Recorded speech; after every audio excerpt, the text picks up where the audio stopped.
Hello मित्रों, आप सब लोग कैसे हो। मुझे उम्मीद है कि आप सब लोग बहुत अच्छे होंगे और तैयारी भी बहुत अच्छे तरीके से कर रहे होंगे। करते रहिएगा क्योंकि यूपी टेट का नोटिफिकेशन आ चुका है और एग्ज़ाम बहुत जल्दी होगा। आपकी परीक्षा बहुत जल्दी होगी यूपी टेट और सुपर टेट की। ठीक है ना। तैयारी पहले से रखोगे तो बहुत अच्छे नंबरों से आप पास हो जाओगे, कोई दिक्कत नहीं।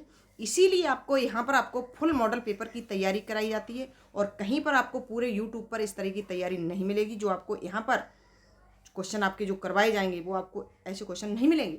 शानदार ट्रिक के साथ। और इस क्लास को आप क्या करेंगे, शुरू से लेकर लास्ट तक, स्टार्टिंग से लेकर एंड तक जरूर देखें। और 30 क्वेश्चनों की श्रृंखला होगी, इसे आप जरूर देखिएगा। और ये हमारा चैनल है, देव एग्जाम स्टडी चैनल है। इसे अगर आप सब्सक्राइब कर लोगे तो यहाँ से आपको सारी नोटिफिकेशन, सारी क्लासेस मिलती रहेंगी। इसलिए आपको क्लास को देखना बहुत अनिवार्य है, बहुत इम्पोर्टेंट है। ज़रूर देखें। यहाँ पर यूपी टेट के स्टूडेंट जो अभी तक एग्ज़ाम दिए हैं और पास नहीं हुए हैं, तो यहाँ पर ये गारंटीड है, तैयारी सफलता की गारंटी है। यहाँ पर आपको 100% आपकी सफलता की गारंटी होगी कि यहाँ पर आपके पेपर आपका पास होगा, वो भी बहुत अच्छे नंबरों से आप पास होंगे। ठीक है ना। तो स्टार्ट करते हैं। फर्स्ट क्वेश्चन है, भारत में राष्ट्रीय खेल दिवस कब मनाया जाता है। तो भारत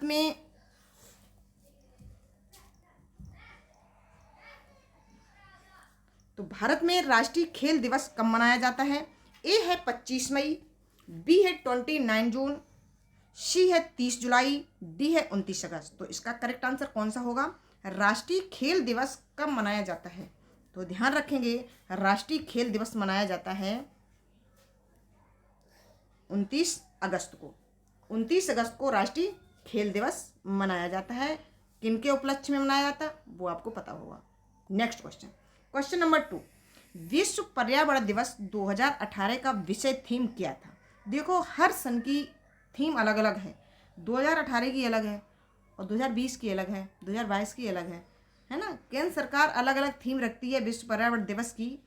ये जो 2018 की यहाँ पर मैंने पूछी है, 2018 की थीम क्या है वो आपको बताना होगा। ए है जल प्रदूषण को कम करो, बी है वायु प्रदूषण को कम करो, सी है रासायनिक प्रदूषण को कम करो, डी है प्लास्टिक प्रदूषण को कम करो। तो इसका करेक्ट आंसर कौन सा होगा। तो इसका करेक्ट आंसर है प्लास्टिक प्रदूषण को कम करो, क्योंकि प्लास्टिक चीज़ें हैं, इनको कम करो, है ना। जब हम कम करेंगे, यही है विश्व पर्यावरण दिवस मनाया कब जाता है, ये भी ध्यान रखें। 5 जून को विश्व पर्यावरण दिवस मनाया जाता है। और 2018 की जो थीम थी, प्लास्टिक प्रदूषण को कम करो। नेक्स्ट क्वेश्चन, क्वेश्चन नंबर 3, निम्नलिखित में से कौन सा कर्नाटक का लोक नृत्य है। तो इसका करेक्ट आंसर कौन सा होगा।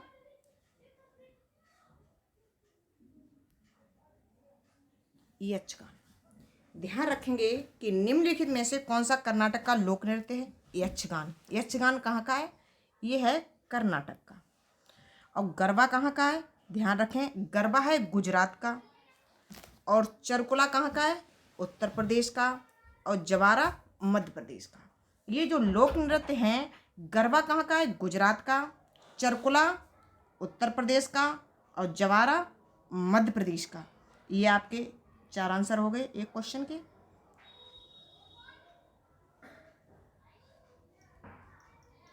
तो इसका करेक्ट आंसर है इसका यक्षगान। बुद्ध चरित महाकाव्य किसने लिखा। ए है नागार्जुन, बी है अश्वघोष, सी है हेमचंद्र और डी है गौतम बुद्ध। तो बुद्ध चरित महाकाव्य किसने लिखा, तो इसका करेक्ट आंसर कौन सा होगा। बुद्ध चरित महाकाव्य किसने लिखा, अश्वघोष ने। नेक्स्ट क्वेश्चन, भारत के 23वें मुख्य निर्वाचन आयुक्त हैं, कौन है। OP Rawat, B Achal Kumar Jyoti, C Sunil Arora, D S Y Quraishi. तो 23वें मुख्य निर्वाचन आयुक्त हैं, वो कौन है, बताएं फटाफट इसका आंसर। तो इसका करेक्ट आंसर है Sunil Arora. Next question, global happiness index GHI 2018 के अनुसार भारत का विश्व में कौन सा स्थान है? कहाँ पर? भारत का विश्व में कौन सा स्थान है? ए है 136वां, बी है 81वां, सी है 133वां, डी है 130वां। तो इसका करेक्ट आंसर कौन सा होगा? Global happiness index. तो इसका करेक्ट आंसर कौन सा जाएगा? 133वां।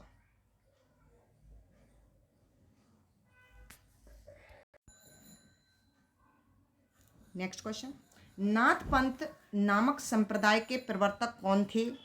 ए है मत्स्येंद्रनाथ, बी है गोरखनाथ, सी श्रीनाथ, डी इनमें से कोई नहीं। तो इसका करेक्ट आंसर कौन सा होगा? नाथ पंथ नाटक नामक संप्रदाय के प्रवर्तक कौन थे? तो इसका करेक्ट आंसर कौन सा होगा बताएं। तो इसका करेक्ट आंसर है मत्स्येंद्रनाथ।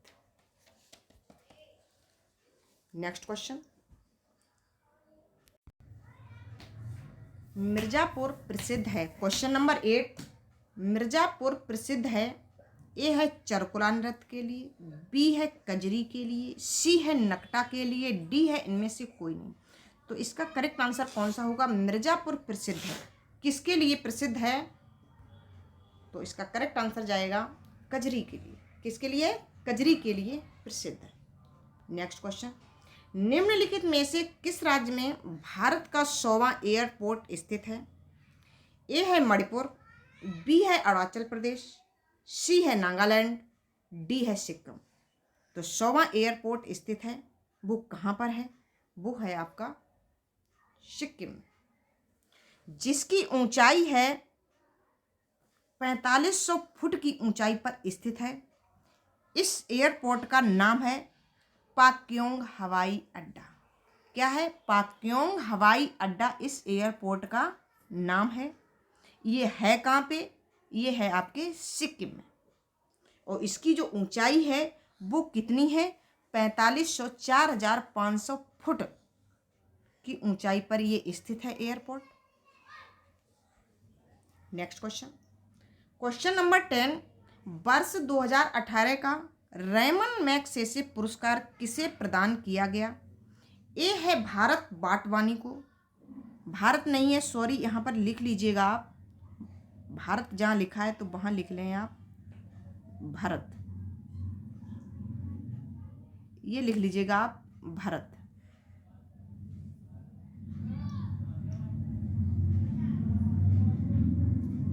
भारत, ये भारत गलत हो गया। भारत बाटवानी, बी है ब्रूस रिटमैन, सी है रिचर्ड एच थेलर और डी है इनमें से कोई नहीं। तो 2018 का रेमन मैगसेसे पुरस्कार किसे प्रदान किया गया? भारत बाटवानी को ही प्रदान किया गया। तो इसका करेक्ट आंसर यही होगा। और ये सभी रॉन्ग है। नेक्स्ट क्वेश्चन, उत्तर प्रदेश हिंदी संस्थान द्वारा वर्ष 2017 का भारत भारती पुरस्कार किसे प्रदान किया गया है? उत्तर प्रदेश में हिंदी संस्थान द्वारा वर्ष 2017 का भारत भारती पुरस्कार किसे प्रदान किया गया है? ए है डॉक्टर रमेश चंद्र शाह, बी है जयप्रकाश करदम, सी है डॉक्टर रामदेव शुक्ल, डी है डॉक्टर राम गोपाल शर्मा। तो इसका करेक्ट आंसर कौन सा होगा बताएं इसका।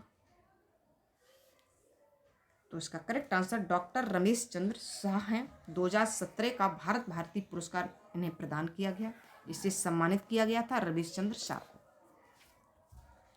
नेक्स्ट क्वेश्चन, क्वेश्चन नंबर 12, निम्नलिखित में से किस क्षेत्र में नोबेल पुरस्कार 2018 की घोषणा की गई है? 2018 की घोषणा की गई थी नोबेल पुरस्कार की, वो कौन सा क्षेत्र था जिसमें की गई थी और किसमें नहीं की गई थी? तो ध्यान रखेंगे, चिकित्सा के क्षेत्र में की गई थी, भौतिक विज्ञान के क्षेत्र में घोषणा की गई थी 2018 में, और रसायन विज्ञान के क्षेत्र में की गई। यहाँ पर कहा गया है कि नहीं के लिए मुझे क्या करना होगा, उसका नहीं के लिए मुझे नहीं वाला लगाना हो, क्योंकि इनमें की गई थी तो इसलिए ये भी रॉन्ग हो गया, ये भी गलत हो गया, ये भी गलत हो गया। तो इसका करेक्ट आंसर जाएगा साहित्य के क्षेत्र। साहित्य के क्षेत्र में नोबेल पुरस्कार 2018 की घोषणा नहीं की गई थी। नेक्स्ट क्वेश्चन, भारत का शेक्सपियर किसे कहा जाता है? ए है विष्णु शर्मा को, वी है फाड़नी को, सी है कालिदास को, डी है भारवी को। तो बताएं भारत का शेक्सपियर किसे कहा जाता है? करेक्ट आंसर कौन सा होगा? तो भारत का शेक्सपियर कौन है? ये कालिदास है, महाकवि हैं। महाकवि कालिदास संस्कृत में फेमस है सबसे ज़्यादा कालिदास, तो इन्हें भारत का शेक्सपियर भी कहा जाता है।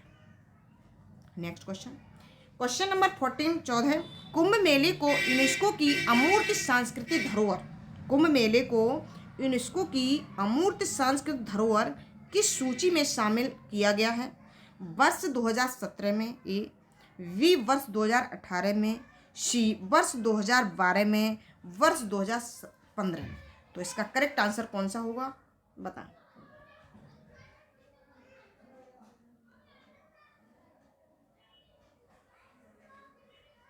तो इसका करेक्ट आंसर जाएगा आपका वर्ष 2017 में। नेक्स्ट क्वेश्चन, कथकली किस राज्य का प्रमुख शास्त्रीय नृत्य है? कथकली, कथकली कहाँ चली तू कहाँ चली, कहाँ चली?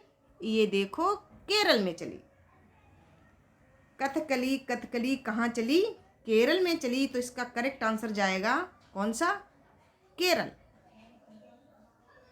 उत्तर प्रदेश का तो पता ही है आपको नृत्य कौन कौन से हैं। आंध्र प्रदेश का पता है, कर्नाटक का यक्षगान बता ही चुकी हूँ मैं आपको, ठीक है ना। और कथकली कहाँ चली? वो केरल में आ गई है। तो इसका करेक्ट आंसर जाएगा Kerala. Next question, next question है सौरभ चौधरी का संबंध किस खेल से है? ए है मुक्केबाजी से, वी है क्रिकेट से, सी है निशानेबाजी से, और डी है कुश्ती से। तो सौरभ चौधरी का संबंध किस खेल से है? बताएं इसका करेक्ट आंसर कौन सा होगा? तो इसका करेक्ट आंसर जाएगा निशानेबाजी से। निशानेबाजी से सौरभ चौधरी का संबंध है। किस खेल से? निशानेबाजी से। Next question, question number 17 statue of unity की ऊंचाई है वो कितनी है? ए है 175 मीटर, वी है 179 मीटर, सी है 180 मीटर, और ए डी है 182 मीटर। तो बताइएगा स्टैच्यू ऑफ यूनिटी की ऊंचाई कितनी है? तो इसका करेक्ट आंसर कौन सा होगा?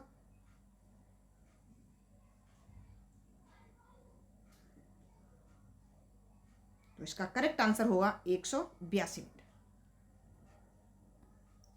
नेक्स्ट, भारत की पहली इंजन रहित रेलगाड़ी तैयार हुई, इसका नाम है, वो क्या नाम है?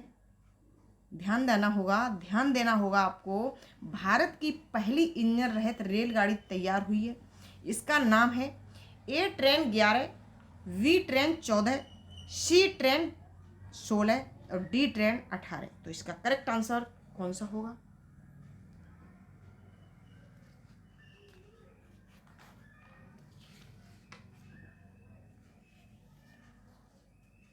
तो इसका करेक्ट आंसर है 18, train 18। Next, the accidental prime minister पुस्तक के लेखक कौन हैं? द एक्सीडेंटल प्राइम मिनिस्टर पुस्तक के लेखक हैं, ए है कुलदीप नायर, सी है संजय बारू, और सी है एस बोस, और डी है करण थापर। तो इसका करेक्ट आंसर कौन सा जाएगा बताएं। द एक्सीडेंटल प्राइम मिनिस्टर पुस्तक के लेखक कौन हैं?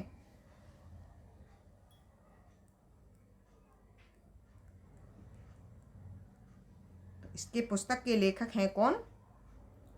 संजय बारू। Next, question number 20 exam warriors पुस्तक किसके द्वारा लिखी गई है? ए है प्रणब मुखर्जी, बी है अरुण शौरी, सी है अमिताभ घोष, डी है नरेंद्र मोदी। तो एग्जाम वॉरियर्स पुस्तक किसके द्वारा लिखी गई है? तो कौन सा इसका करेक्ट आंसर होगा बताएं।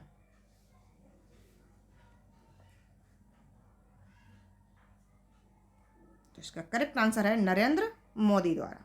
नरेंद्र मोदी द्वारा लिखी गई थी पुस्तक, कौन सी पुस्तक थी? Exam warriors. नेक्स्ट क्वेश्चन, जीवन कौशल का मुख्य उद्देश्य है। जीवन कौशल का मुख्य उद्देश्य है, ए है क्षमताएं विकसित करना, बी है चुनौतियां एवं मांगों के अनुसार योग्यता का विकास करना, सी है प्रत्येक प्रश्न का उत्तर प्रदान करना, डी है अच्छा शिक्षक बनना। तो इसका करेक्ट आंसर कौन सा होगा? जीवन कौशल का मुख्य उद्देश्य है वो कौन सा है?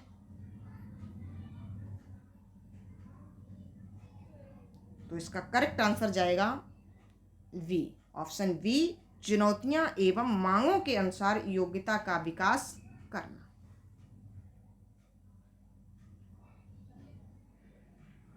Next question, question number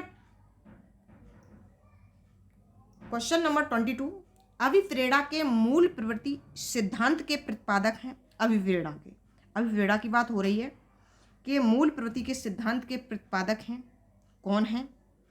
A है फ्रायड, बी है क्लार्क एल हल, सी है मैकडूगल और डी है मॉर्गन। तो इसका करेक्ट आंसर कौन सा जाएगा? मूल प्रवृत्ति। ध्यान रखें, आपने सीडीपी का ये क्वेश्चन है तो आपको सीडीपी में ये चीज पता होनी चाहिए।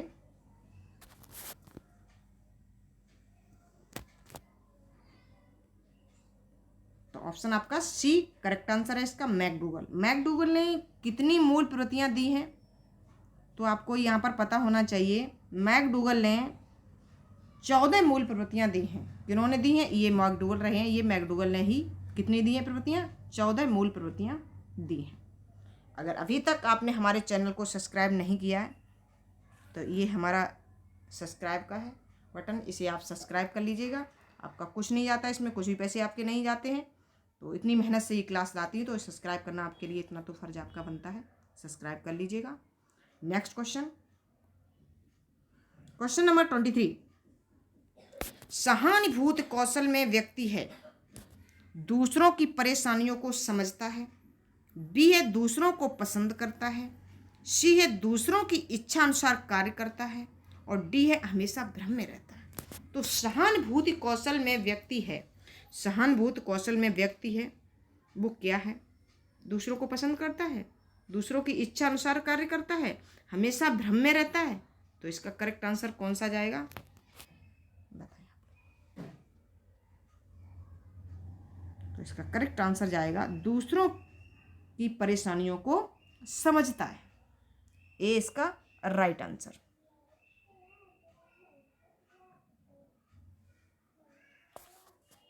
नेक्स्ट क्वेश्चन, क्वेश्चन नंबर 24, पुरस्कार किस प्रकार की अभिप्रेरणा है? ए है धनात्मक एवं प्रत्यक्ष, बी है धनात्मक एवं अप्रत्यक्ष, सी है ऋणात्मक एवं प्रत्यक्ष, डी है ऋणात्मक एवं अप्रत्यक्ष। तो करेक्ट आंसर कौन सा होगा? पुरस्कार किस प्रकार की अभिप्रेरणा है। तो इसका करेक्ट आंसर जाएगा आपका, बताएं फटाफट बताइएगा, आप बताएं कि पुरस्कार किस प्रकार की अभिप्रेरणा है। जो पुरस्कार देते हैं वो धनात्मक एवं प्रत्यक्ष, धनात्मक एवं प्रत्यक्ष की अभिप्रेरणा है। किसकी? ये पुरस्कार। नेक्स्ट क्वेश्चन, शिक्षा का अधिकार अधिनियम आरटीई एक्ट किस वर्ष से प्रभावी हुआ? यहाँ पर 2 क्वेश्चन बनते हैं। क्या बनते हैं कि शिक्षा का अधिकार अधिनियम यहाँ दिया गया है, शिक्षा का अधिकार अधिनियम कब बना? जब आपसे पूछा जाए कि शिक्षा का अधिकार अधिनियम कब बना तो आपको ये पता होना चाहिए कि शिक्षा का अधिकार अधिनियम 2009 में बनके तैयार हो गया। अब इससे जब कोई चीज़ तैयार हो जाती है तो लागू कब होता है? उसके बाद ही तो होता है ना लागू। तो वही यहाँ पर कहा गया है, ए है वर्ष 2009, बी है वर्ष 2010, सी है वर्ष 2005 और डी है वर्ष 2001। तो कब ये प्रभावी हुआ? आरटीई एक्ट किस वर्ष प्रभावी हुआ या लागू हुआ? तो ध्यान रखेंगे यहाँ पर कि वर्ष 2009 में ये क्या हुआ था? बना था। शिक्षा का अधिकार अधिनियम 2009 में बना था और लागू कब हुआ था? तो इसका करेक्ट आंसर जाएगा वर्ष 2010 में। वर्ष 2010 में ये क्या हुआ था? लागू हो गया था। तो इसका correct answer V. Next question, निम्नलिखित में से कौन सा एक सामाजिक प्रेरक है? यहाँ पर सामाजिक प्रेरक की बात हो रही है, तो सामाजिक प्रेरक कौन सा है? ए है आत्मगौरव, वी है प्रेम, सी है भूख, तो सी है भूख और डी है प्यास। तो इसका करेक्ट आंसर कौन सा जाएगा? सामाजिक प्रेरक है। वो सामाजिक प्रेरक कौन सा है? तो सामाजिक प्रेरक है आत्मगौरव। सामाजिक प्रेरक कौन सा हुआ? आत्मगौरव। ध्यान रखेंगे ये सामाजिक प्रेरक है और ये जो 3 बजे ये दूसरे प्रेरक हैं। वो भी मैं आपको सारे प्रेरक बता देंगे।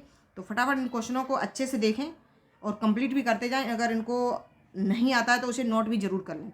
नोट कर लेंगे तो एग्जाम से पहले इनको एक बार आप पढ़ लेंगे तो कोई दिक्कत नहीं है। एग्जाम में आ जाएगा तो आप कर ले जाओगे, कोई दिक्कत नहीं होगी। तो इसलिए नोट करना आपके लिए बहुत इंपॉर्टेंट है कि सो सामाजिक प्रेरक हमारा कौन सा हुआ है? आत्मगौरव। नेक्स्ट क्वेश्चन, अलग ढंग से कार्य करने तथा नए तरीकों का इस्तेमाल करने की योग्यता कहलाती है। अलग ढंग से कार्य करने तथा नए तरीकों का इस्तेमाल करने की योग्यता कहलाती है, वो कौन सी कहलाती है? नए तरीके की यहाँ पर बात होगी। कोई हम नई चीज़ करते हैं तो उसके लिए मुझे नए तरीके का कोई काम करते हैं तो उसके लिए कौन सा आंसर होगा? ए है सृजनात्मकता, बी है व्यक्तित्व विकास, सी है नवीनता और डी है जागरूकता। तो इसका करेक्ट आंसर कौन सा जाएगा? बताएं आप फटाफट। नए तरीके से अलग ढंग से कार्य करने के इस्तेमाल करने की योग्यता कहलाती है, वो कौन सी योग्यता कहलाती है? तो इसका करेक्ट आंसर जाएगा सृजनात्मकता। सृजनात्मक का इसका करेक्ट आंसर है, क्योंकि कोई काम हम नए तरीके से करेंगे तो क्या है? वही हमारी क्या होती है? सृजनात्मकता होती है। नेक्स्ट क्वेश्चन 28, व्यवसायिक निर्देशन का प्रयोग सर्वप्रथम किसने किया था? ए है मायर ने, बी है पार्सन्स ने, सी है हॉक ने, डी है ब्रेवर ने। तो बताएं व्यवसायिक निर्देशन का प्रयोग सर्वप्रथम किसने किया था?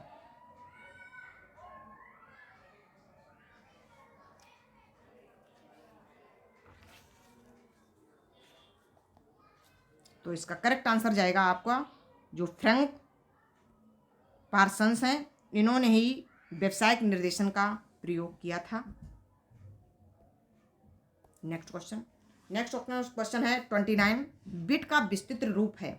जो बिट का विस्तृत रूप है क्या है? इसमें सभी पार्टों के आपके क्वेश्चन मिले हैं, जीके के भी हैं क्योंकि सुपर टेट में जीके आती है, सीडी पे के हो गए है ना, हिंदी के भी क्वेश्चन है। इसमें आपके सभी क्वेश्चन मिलेंगे, इसीलिए यूपी टेट और सुपर टेट के लिए सबसे ये बेस्ट क्लास है। देखना मत भूलिएगा स्टार्टिंग से लेकर एंड तक। तो क्वेश्चन 29 है, बिट का विस्तृत रूप क्या है? ए है बाइनरी ट्री, वी है बाइनरी डिजिट, सी है बाइनरी टर्म और डी है बाइनरी टास्क।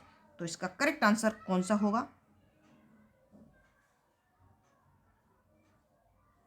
तो इसका करेक्ट आंसर है binary digit. Binary digit bit का विस्तृत रूप है।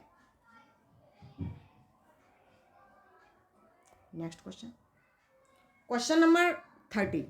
यहाँ पर क्वेश्चनों की जो श्रृंखला थी वो है 30, टॉप क्वेश्चन 30 थे यहाँ पर। तो आपके 30 में से आपने 30 क्वेश्चन कर लिए और कितने किए हैं वो भी आपको बताना होगा। तो 30 क्वेश्चन है, कृदंत प्रत्यय किन शब्दों के साथ जुड़ते हैं?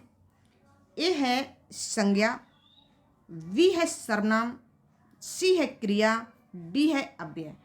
तो फटाफट बताएं कि कृदंत प्रत्यय किन शब्दों के साथ जुड़ते हैं। तो ये आपको बताना होगा जो कृदंत प्रत्यय हैं किन शब्दों के साथ जुड़ते हैं। ए है संज्ञा, बी है सर्वनाम, सी है क्रिया और डी है अव्यय। तो इसका करेक्ट आंसर कौन सा जाएगा? तो इसमें आप ध्यान दें, एक आप ट्रिक समझ लीजिएगा। ये है कृदंत, कृदंत में क्या है? कै। क्या दिया गया? ये कै दिया गया कृदंत में। तो कैसे मैंने कै को ले लिया? ये देखो, कै को मैंने कैसे ले लिया? कृदंत में क्रिया, क्रिया में कृदंत कै के हो गया। तो आप ये समझ जाएं कृदंत प्रत्यय किन शब्दों के साथ जुड़ते हैं? वो जुड़ते हैं हमारे क्रिया के साथ जुड़ते हैं। तो इसका करेक्ट आंसर होगा कौन सा? क्रिया। तो आज आपने 30 क्वेश्चन पढ़े हैं। आज की जो क्लास है हमारी कितनी 30 क्वेश्चन हो गई, और कितनी चीज़ें आपको समझ में आई हैं, और जो चीज़ें नहीं हैं उनको नोट कर लीजिएगा और कैसे भी उनको याद करें। एग्जाम से पहले आपको देखना बहुत इंपॉर्टेंट है, उनको क्वेश्चनों को अच्छे से देख जाइए, बहुत इंपॉर्टेंट क्वेश्चन है। और यहाँ पर आपको यूपी टेट की सफलता की गारंटी के साथ पढ़ाया जाता है। जिन बच्चों के नहीं निकले हैं यूपी टेट वो यहाँ पर जरूर जुड़ जाएँ। देव एग्जाम स्टडीज ये हमारा चैनल है, ये देव एग्जाम स्टडीज चैनल है, यहाँ पर आप जुड़ जाइएगा। इस तरीके का लोगो होगा देव एग्जाम स्टडीज का, और इसे आप अगर सब्सक्राइब कर लेंगे, है ना, अगर इसे आप सब्सक्राइब कर लेंगे तो यहाँ से आपको सारी क्लासेस मिल जाएंगी। और इस तरीके बेल आइकन होगी, इसे बेल आइकन को दबा दीजिएगा, है ना, तो सारी नोटिफिकेशन आपको मिलती रहेगी। और ये क्लास आपको कैसी लगी वो मुझे कमेंट करके ज़रूर बताएं, और चैनल को सब्सक्राइब करें, लाइक करें और अपने दोस्तों के साथ शेयर करें, है ना। Thank you watch video. I love you guys. मैं आपके साथ इंदिरा मैडम।